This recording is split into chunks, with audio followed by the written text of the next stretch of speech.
তিন রকমের capsicum bell paper পেঁয়াজ দিয়ে ভেজে নিয়েছি, তারপরে সয়া সস দিয়ে একটু নেড়ে নিয়েছি। এবারে চাউমিন দিয়ে দিচ্ছি।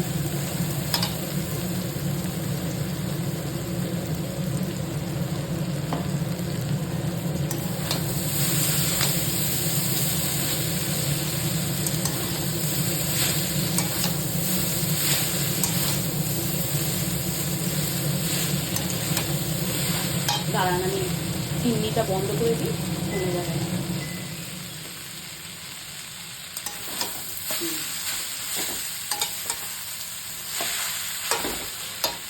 এবারে একটু গ্রিন চিলি সস দিচ্ছি। ভ্যারাইটি সস লাগে চাউমিনে, সিম্পলভাবে খেলে হয়। এবার রেড চিলি সস,